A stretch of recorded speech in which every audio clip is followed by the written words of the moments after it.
The knock on my door came at 7:30 in the morning, which immediately told me this was going to be a bad day. I stumbled out of bed, still wearing yesterday's sweatpants and an old college t-shirt that had seen better decades.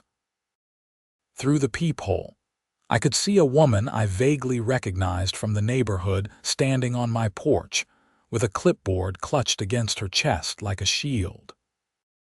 Her highlighted blonde hair was pulled back so tight it probably gave her a headache, and she wore a blazer that screamed middle management at a company nobody had heard of.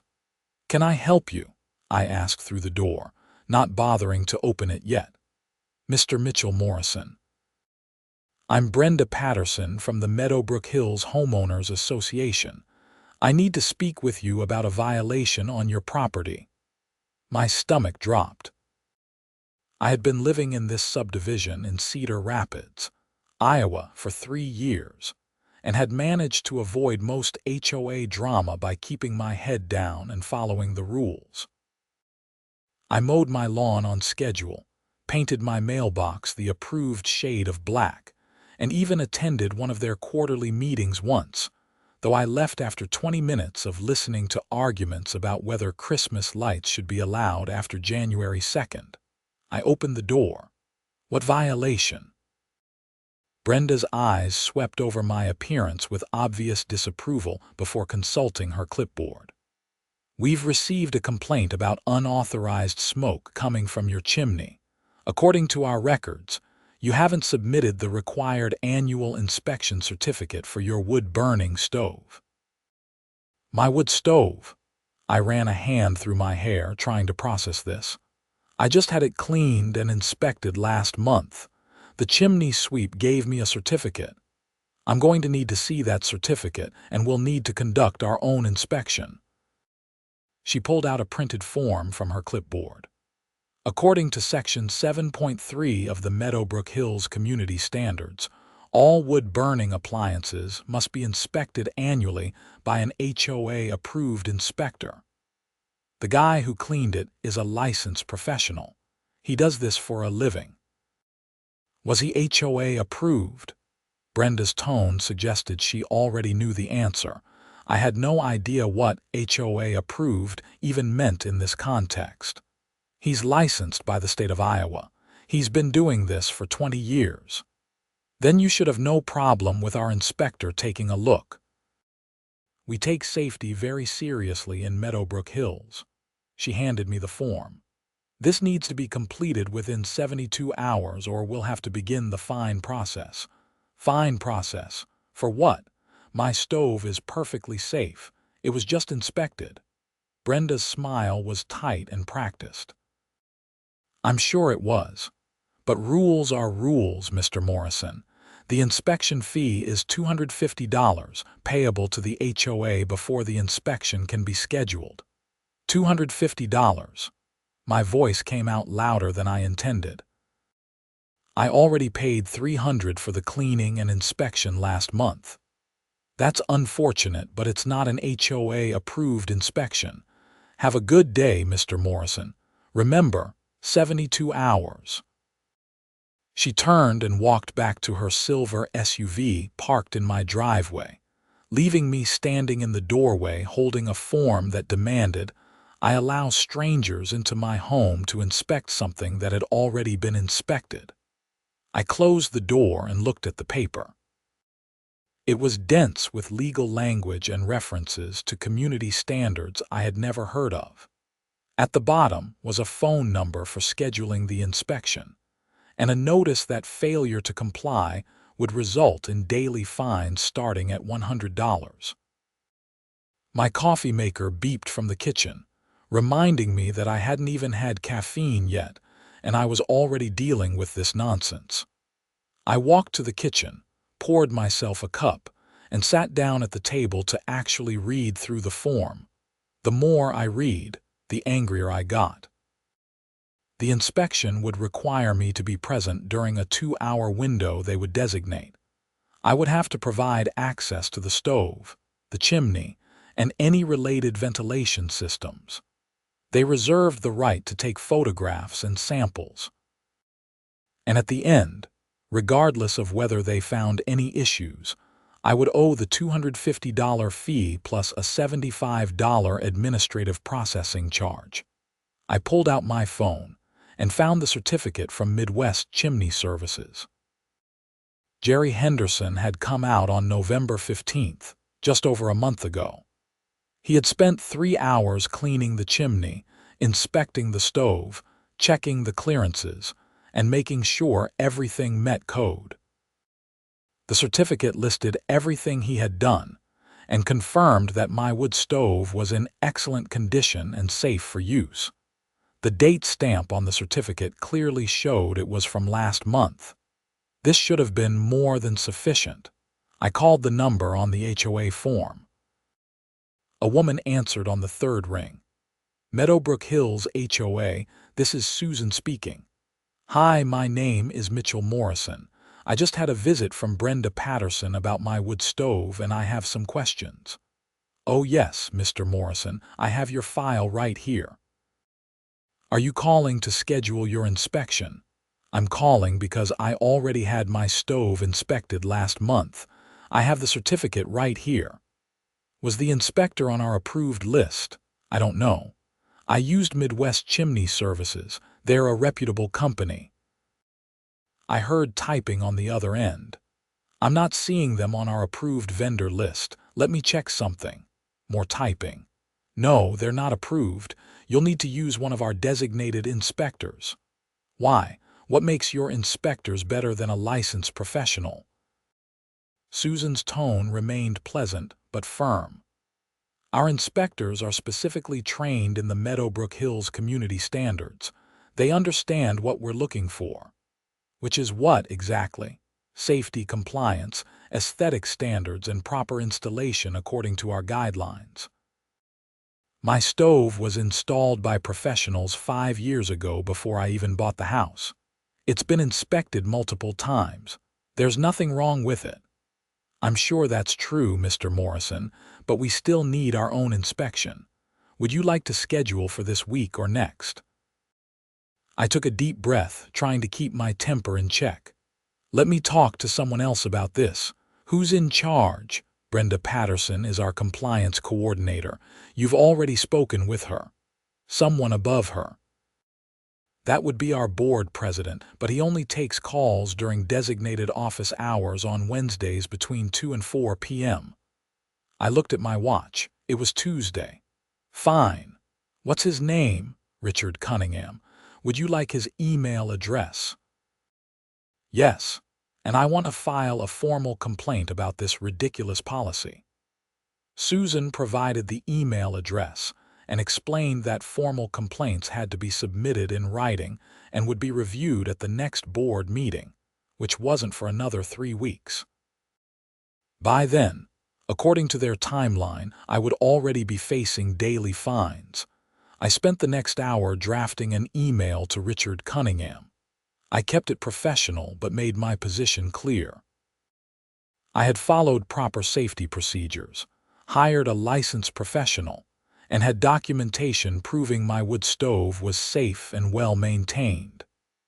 Their demand for an additional inspection by their own inspector, at my expense, was unreasonable and possibly illegal.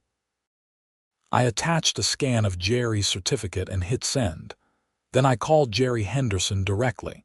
He answered on the second ring and I could hear wind in the background. Jerry, it's Mitchell Morrison. You cleaned my chimney last month. Sure, I remember. The place on Hickory Lane. Everything working okay. The stove is fine, but I've got an HOA problem. They're saying your inspection doesn't count because you're not on their approved list. Jerry let out a long sigh. Yeah, I've dealt with Meadowbrook Hills before. They pulled this same thing with another customer about 6 months ago. What happened? Guy ended up paying for their inspection. They found some minor thing about the hearth pad dimensions and made him rebuild it, even though it was perfectly safe and had been there for years. That's insane. Tell me about it. Look, I stand by my work. Your stove and chimney are in great shape. If you want, I can send you a detailed report with photos, measurements, everything. Maybe that'll help. That would be great, thanks. I'll email it over this afternoon. And Mitchell, document everything with these people. Every conversation, every letter, every fee they try to charge you. I've heard stories about this HOA. After hanging up with Jerry, I did what any reasonable person in 2025 would do. I Googled Meadowbrook Hills HOA complaints. The results were enlightening and disturbing. A neighborhood forum had an entire thread dedicated to HOA overreach. Residents complained about arbitrary fines, constantly changing rules, and a board that seemed more interested in generating revenue than maintaining the community. One person had been fined for having the wrong shade of beige siding. Another had received a violation notice for parking their own car in their own driveway for more than 48 hours. There were also several mentions of the wood stove inspection requirement. It had apparently been added to the bylaws 2 years ago after someone's house had a chimney fire. But instead of just requiring proof of inspection by licensed professionals, the board had created their own inspection program with their own approved vendors, charging exorbitant fees. I found one post from a user named Woodburner 2023 who had fought the inspection requirement and won, but only after hiring a lawyer and spending thousands of dollars. The board had eventually backed down when threatened with a lawsuit, but not before putting the homeowner through months of stress and fines. This was exactly what I wanted to avoid. My phone rang. Unknown number with a local area code. I answered cautiously. Mr. Morrison. This is Richard Cunningham, HOA board president. I got your email. That was fast. I happened to be checking messages. Look, I understand your frustration, but the board implemented this policy for good reasons. We had a house fire 2 years ago that caused significant damage to neighboring properties. We're trying to prevent that from happening again. I get that, but I've already had my stove inspected by a licensed professional. Making me pay for a second inspection by someone on your special list seems like a money grab.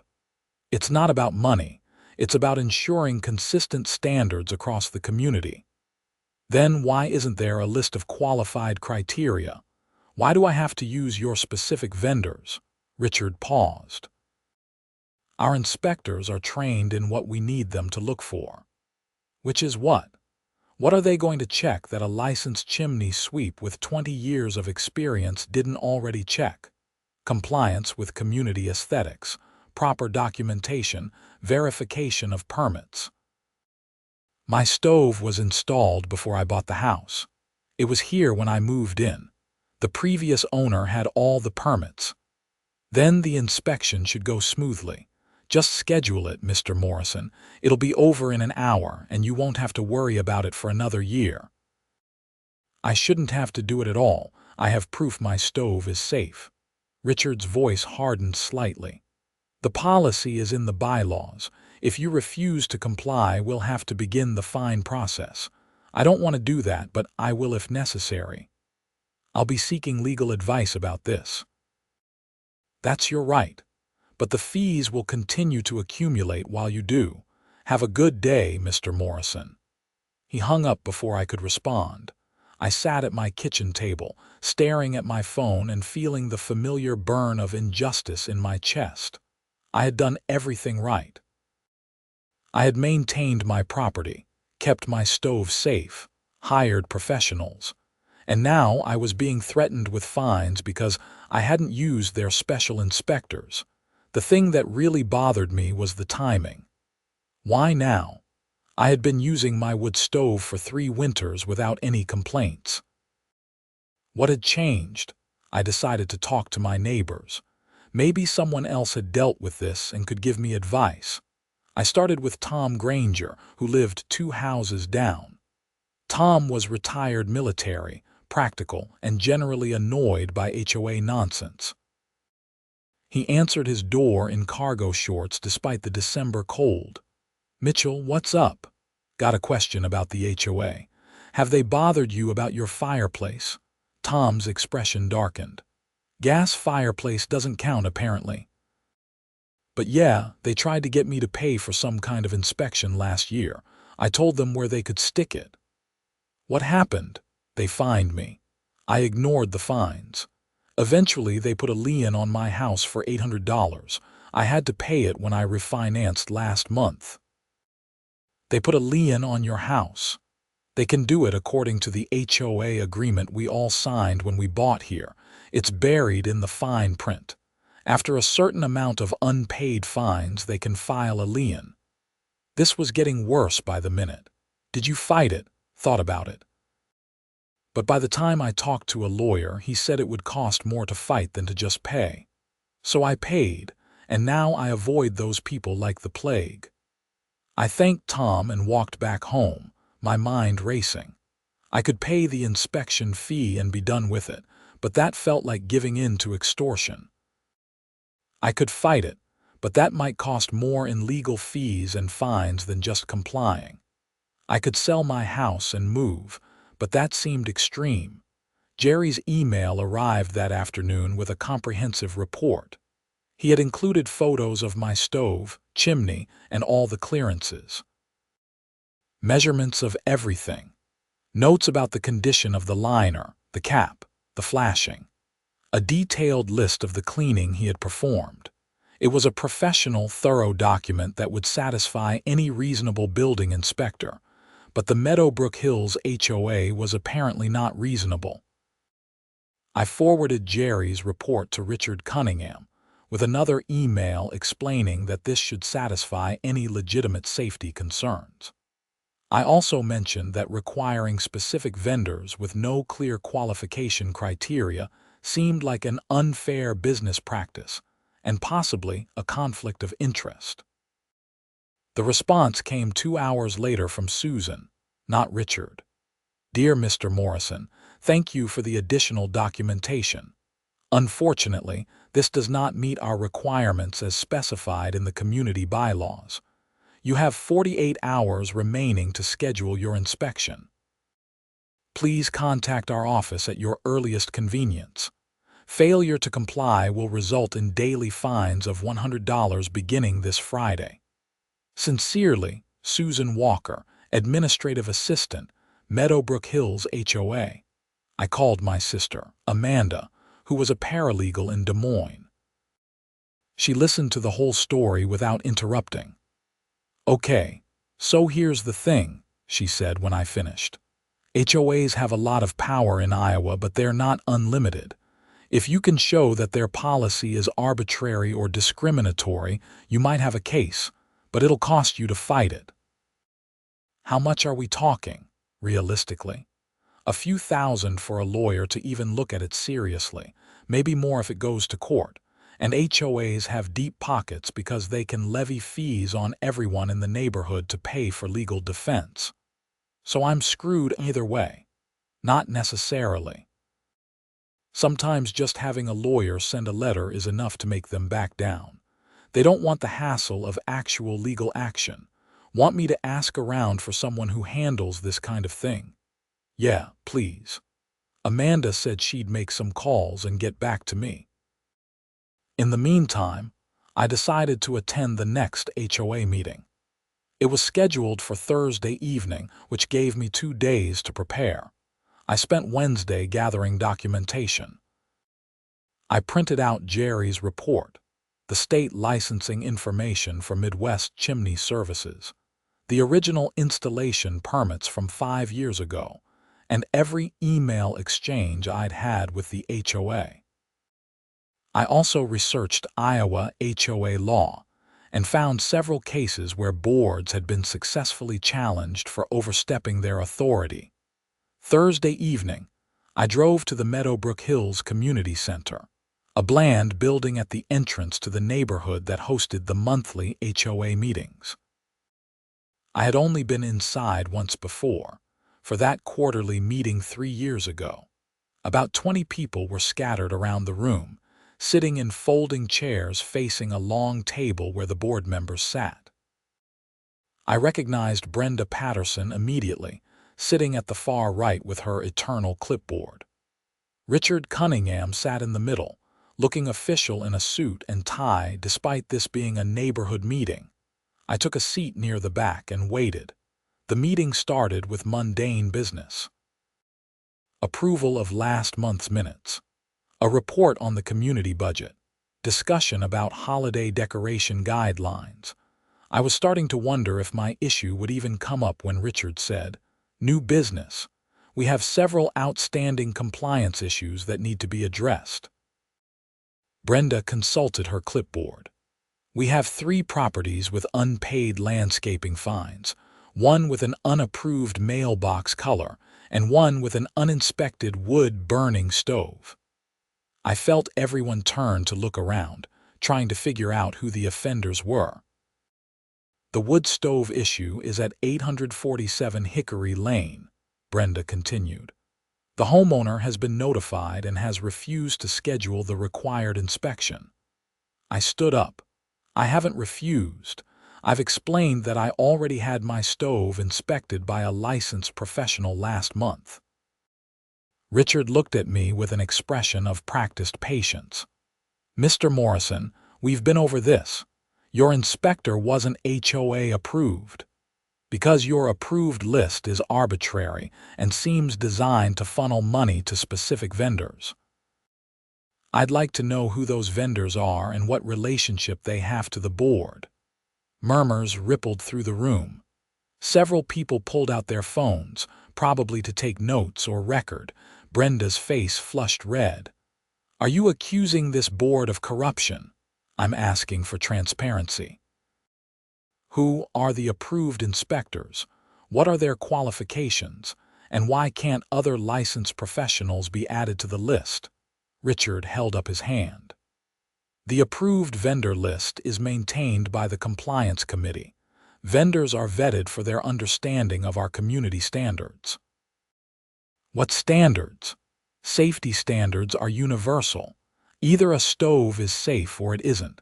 What special standards does Meadowbrook Hills have that require different inspectors?" An older woman in the front row spoke up. "I'd like to know that too. I have a wood stove, and I've been using the same chimney sweep for 15 years. Are you saying he's suddenly not good enough?" a man across the aisle added. "Yeah, this seems like unnecessary bureaucracy. If someone has their stove inspected by a licensed professional, why isn't that enough?" Richard looked uncomfortable. "The policy was implemented for safety reasons after the fire at 423 Maple Drive. That fire was caused by improper installation, not lack of inspection," I said. I had done my research on that incident. "The homeowner installed a stove themselves without permits or professional help. That has nothing to do with requiring specific inspectors for everyone else." Brenda stood up, her voice sharp. "Mr. Morrison, this is not a debate. The policy is in the bylaws. If you don't like it, you can petition for a change at the annual meeting next year. In the meantime, you need to comply or face the consequences. I want to see the conflict of interest disclosures for the approved vendors," I said. "Public records should show if any board members have financial relationships with these companies." The room went quiet. Richard and Brenda exchanged glances. "That information is not available at this meeting," Richard finally said. "Then I'm formally requesting it under Iowa HOA disclosure laws. You have 14 days to provide documentation of vendor selection criteria and any financial relationships between board members and approved vendors." I had done my homework. Iowa law required HOAs to disclose certain financial information to homeowners upon request. Richard's jaw tightened. "Fine. Submit your request in writing to Susan and we'll respond within the legal time frame. Now, is there any other new business?" The rest of the meeting passed in a blur. Several people approached me afterward, expressing support and sharing their own stories of HOA overreach. One woman, Martha Chen, told me that her son had looked into the approved inspector list and found that one of the companies was owned by Brenda Patterson's brother-in-law. "I can't prove it," Martha said quietly, "but I've seen him at neighborhood events. She introduces him as family." This was exactly what I suspected. The whole thing was a scheme to generate revenue for connected vendors, with the HOA taking a cut through administrative fees. I drove home that night knowing I had probably made things worse for myself, but I also felt a sense of purpose. This wasn't just about my wood stove anymore. It was about stopping an HOA board that was abusing its power. Friday morning, I received a certified letter. The daily fines had begun. $100 per day, effective immediately until I complied with the inspection requirement. I took photos of the letter and added it to my growing file of documentation. Amanda called that afternoon with a referral. His name is Marcus Wright. He's in Cedar Rapids and has handled several HOA cases. I told him the basics, and he wants to meet with you. I called Marcus Wright and scheduled an appointment for Monday morning. The weekend passed slowly. I kept my wood stove running, partly because I needed the heat and partly out of spite. Every time I added a log, I thought about Brenda Patterson and her clipboard and Richard Cunningham with his threats. Saturday afternoon, I got a knock on my door. A different woman this time, younger, wearing jeans and a Meadowbrook Hills HOA polo shirt. "Mr. Morrison." "I'm Kelly from the compliance office. I'm here to photograph your chimney for our records." "For what purpose?" "Documentation of ongoing violation. It'll just take a minute." "You have permission to be on my property. The HOA has right of access for compliance documentation." I pulled out my phone and started recording. "I want it on record that I'm not consenting to this. You're trespassing." Kelly looked uncertain. "Sir, I'm just doing my job. Your job is to harass homeowners who have done nothing wrong. I have documentation proving my stove is safe." "This is harassment. I'm going to note that you refuse to cooperate." She pulled out her own phone and took several photos of my house from the street before walking back to her car. I immediately called Marcus Wright's office and left a message describing what had just happened. Monday morning, I met Marcus Wright at his office in downtown Cedar Rapids. He was about 50, with gray hair and a no-nonsense demeanor that I found reassuring. "Tell me everything," he said, pulling out a legal pad. I spent 30 minutes going through the timeline, showing him all my documentation and explaining the situation. He took notes, occasionally asking questions. When I finished, he leaned back in his chair. "Okay, so here's what we're looking at. First, the good news. You have a strong case that their vendor approval process is arbitrary and possibly corrupt. If we can prove that board members have financial connections to the approved vendors, that's a clear conflict of interest. And the bad news: this will take time and money. Even if we win, you'll rack up fines in the meantime. The HOA can place a lien on your property for those fines. You'll eventually get them back if we prevail, but it could be months. How much are we talking for legal fees? I'll need a $5,000 retainer to start. That'll cover initial filings, discovery, and preliminary motions. If this goes to trial, it could be significantly more." I felt sick. $5,000 to fight a $250 inspection fee, but it wasn't really about the money anymore. "Do it," I said. Marcus nodded.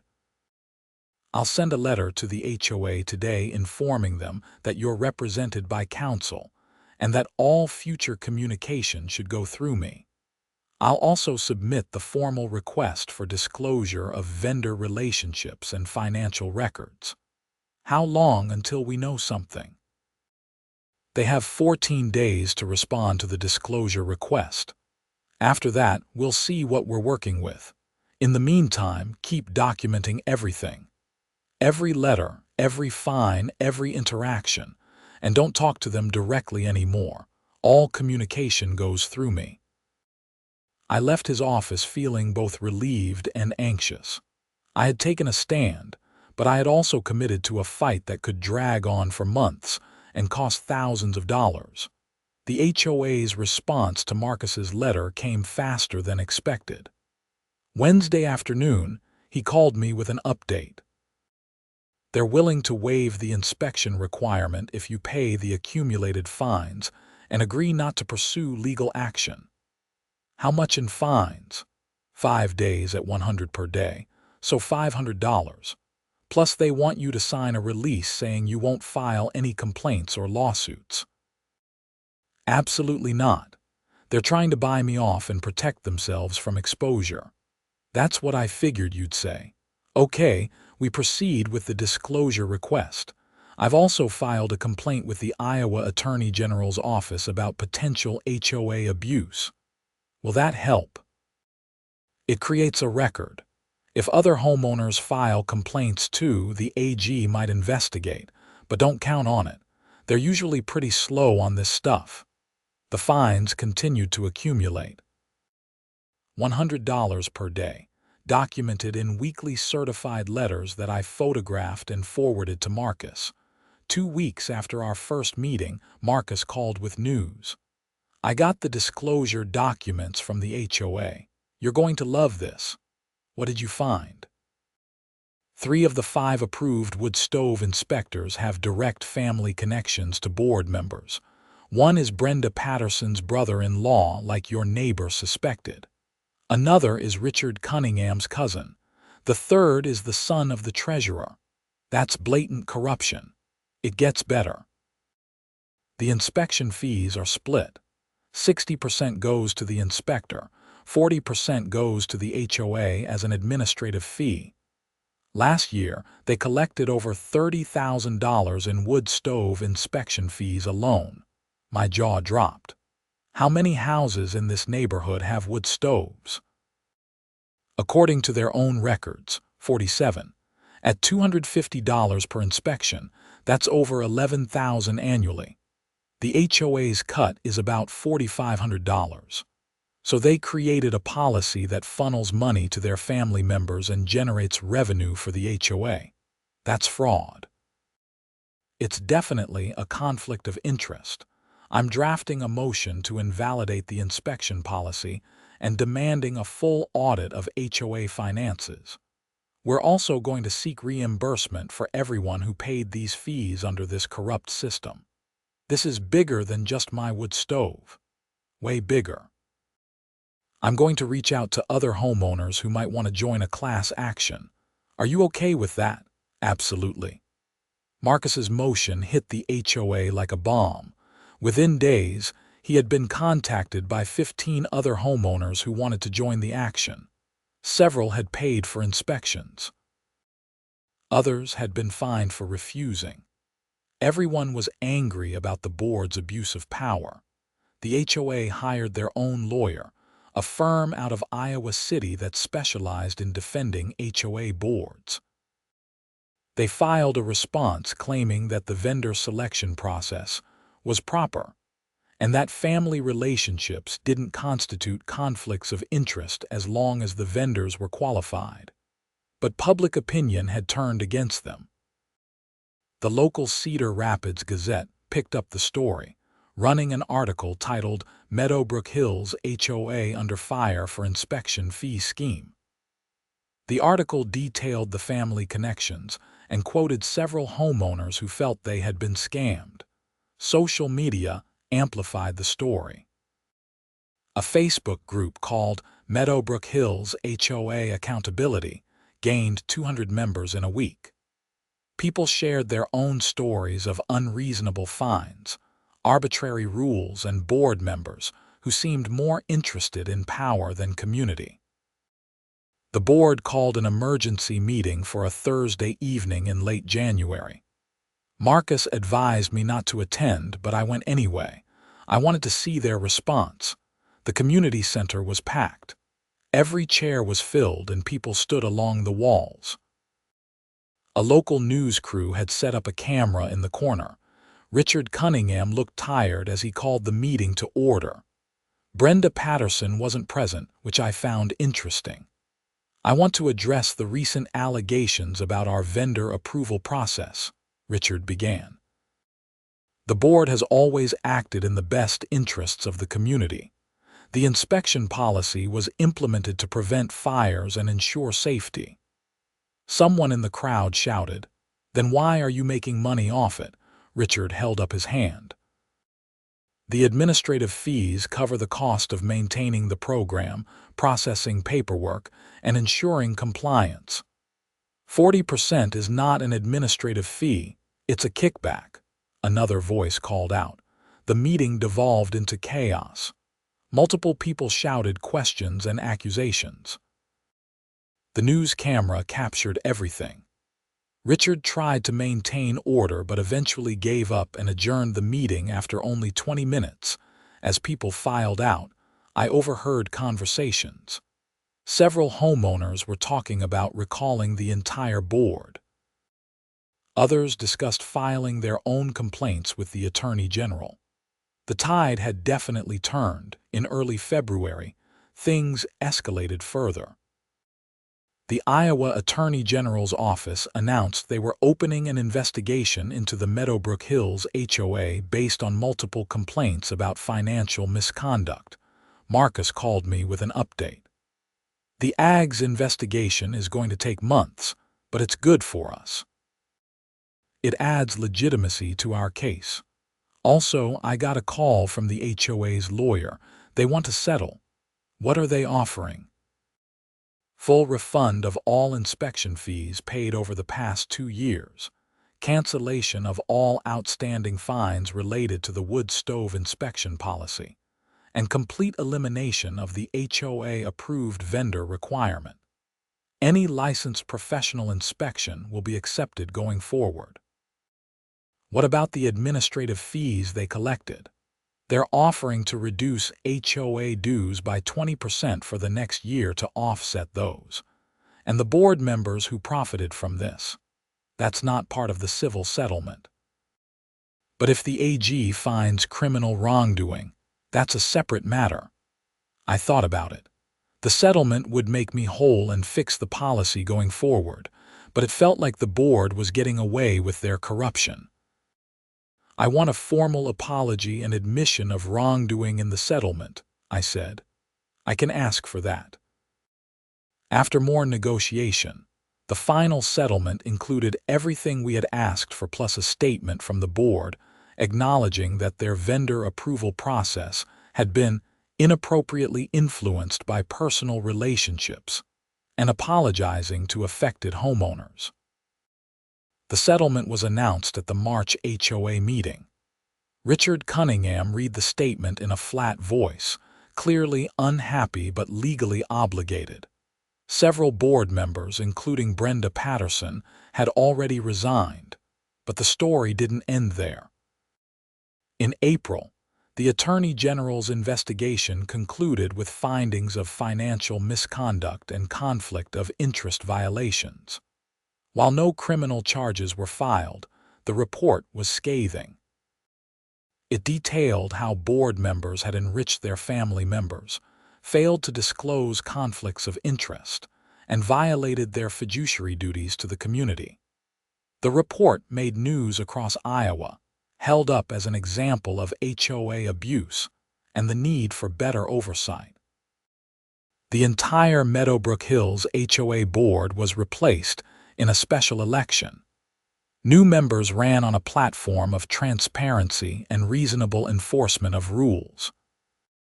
One of their first acts was to eliminate dozens of overly restrictive policies and establish clear criteria for vendor approval that prohibited family relationships.